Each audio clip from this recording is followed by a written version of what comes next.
I think that perhaps the biggest storyline is none other than the Seattle Seahawks, and that's where I want to start with today. Yes, we are beginning the show with the Seattle Seahawks because of a marquee matchup that took place yesterday, which is a marquee matchup that I'm sure everyone expected to happen at the start of the NFL season. The Seahawks against the New York Giants. I'm sure that was the game that everyone was circling at the start of the 2022 NFL season. And this was the marquee matchup of the game because you had a red-hot New York Giants team against an up-and-coming Seattle Seahawks team creating their own identity, a new identity, a post-Russell Wilson identity under Pete Carroll on the fly. And the Seahawks just handled the New York Giants from start to finish, completely handled them 27-13. And I posed last week the question of whether or not this Seattle Seahawks team is a legitimate playoff contender. And last week, I had made the argument that while it was impressive what they were accomplishing, the truth of the matter is I didn't view them yet as being a playoff caliber team because I wanted to see more from Geno Smith. And all of the discussion, and for much of the beginning of the year, the discussion revolving the Seattle Seahawks has never been about, hey, how can their kind of offense continue to keep up with other offenses? How can Geno Smith continue to play? That was certainly a discussion. But what we had been talking about, and one of the biggest reservations we've always had about the Seahawks entering this year, was that all season they had a porous defense. Their defense couldn't come up with stops. And for the first time yesterday, for the first time all season, their defense finally stood up and actually played a tremendous game. Was their best defensive effort that they have put forth all season.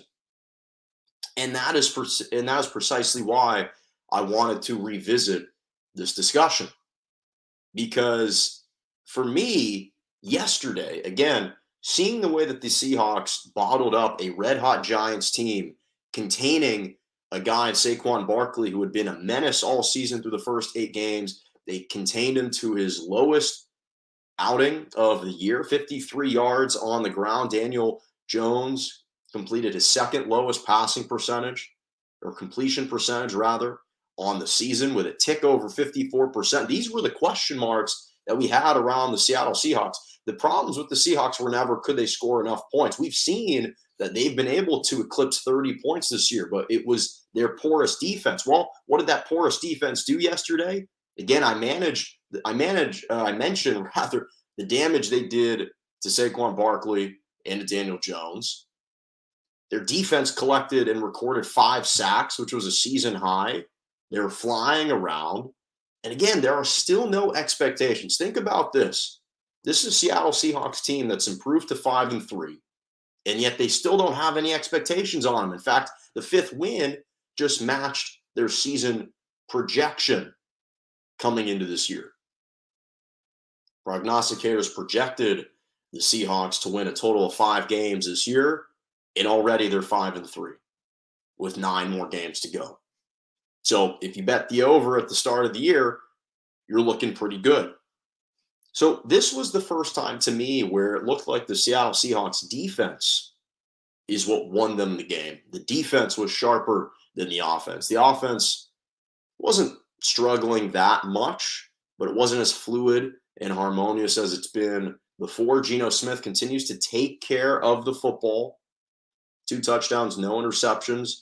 He's integrating and involving both Tyler Lockett and DK Metcalf are involved in the offense. Each collected a touchdown reception.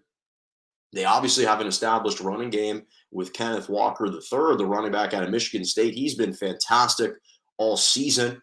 And again, is kind of limited through the first 3 quarters yesterday.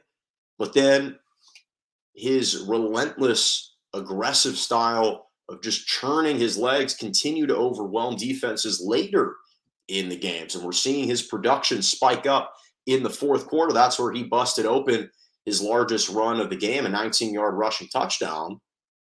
And those are going to be the moments where it's going to be a huge benefit for a guy like Geno Smith to just be able to hand the ball off to the workhorse, and he can create magic with his legs. 20 yards, 30 yards. We already saw him bust open a 70-yard rushing touchdown against the Chargers. So this guy is coming.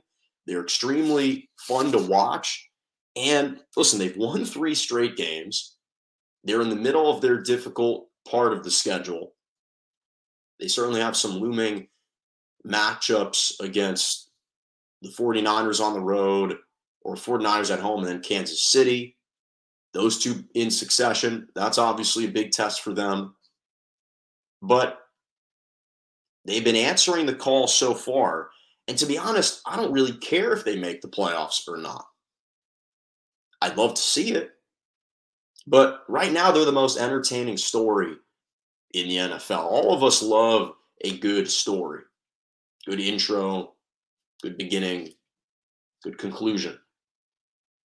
And right now, this plot continues to thicken in Seattle.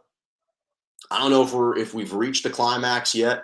I don't know if we've reached the pinnacle of what this team can be, but they're the most interesting team and the most interesting storyline to follow right now. I thought the Jets, while they're fun to watch, and I like Robert Saleh, the job he's done, once Breece Hall went down, who was a stud and is a stud, he's going to bounce back. Wishing him nothing but the best after he tore his ACL. With him going down, with Elijah Vera-Tucker going down, now I'm unfortunately just bearish about the Jets. I just don't have the same confidence in their ability to run the ball. They lost for the 13th straight time to the Patriots yesterday, so I'm a little bit down on them. The Falcons are kind of an enigma. I don't really think we know what the Falcons are, who they are. I'm not sure if they know really what they are, who they are under Marcus Mariota. So I still have question marks about them, but they're 4-4 on the season. And I think the only other team that would truly garner and deserve some consideration is the New York Giants. And the New York Giants are deserving. And they've been receiving praise and adulation for the job that Brian Daboll has done and that the team collectively has done. They're 6-2. They're still a really good team. But again, they are a New York football team. So by virtue of being in New York, you're automatically going to receive a certain level of coverage, of discussion that other locations and teams aren't going to get. That's just the nature of it. Because the Seattle Seahawks are kind of like that raw piece of broccoli in a salad that gets overlooked. You know what's in there, but you just kind of rummage around and, oh, there pops up the raw piece of broccoli that may be unwanted. Maybe you didn't want it or you didn't see it. Whereas the New York Giants, they're kind of like the sun-dried tomatoes. You always have sun-dried tomatoes in these salads. They're bright red, so they allow you to kind of add some vibrancy and color to the salad.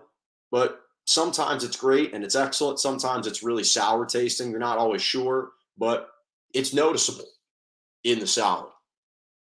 But so the Seattle Seahawks, though, no one was talking about them. No one was talking about them at all. And so for me, they're the most entertaining story. And again, I think for me, the biggest question mark I had about whether or not they could be a legitimate playoff team was their defense and Geno Smith. Those two. I think Geno Smith is holding his own. I think Geno Smith is doing a really good job of, again, taking care of the football, hitting guys on target on the run. I'm actually less concerned about Geno Smith now. The question I have is, can this defense continue to play at an elite level? Again, they were doing all this without Jamal Adams, who's done for the year. So that's the question for the Seattle Seahawks. If they can continue to play like they did yesterday defensively, then I think they are a playoff caliber team. But I need to see it. For me, I'm not going to give them that nod just yet. I need to see a couple more defensive performances like they've conjured up and like they summoned yesterday for me to fully buy in. But again, I have to give props And kudos to Pete Carroll. His energy is infectious. Clearly, his speeches aren't falling on deaf ears anymore. They appear to have really turned a new leaf, not just because it's fall, but because the players that they have brought in fully have bought into his system. And it appears that, again, they had received all kinds of backlash and criticism when they were struggling with Russell Wilson the last couple of years, and especially when they traded him. But right now, this is an organization that has appeared to have emerged on the other side. They've stood in firm and they've emerged on the other side and are looking pretty good right now. So shout out to the Seahawks. They're looking good. It's really impressive what they're doing. I will say that. It's extremely impressive, and they deserve to be discussed more at 5-3.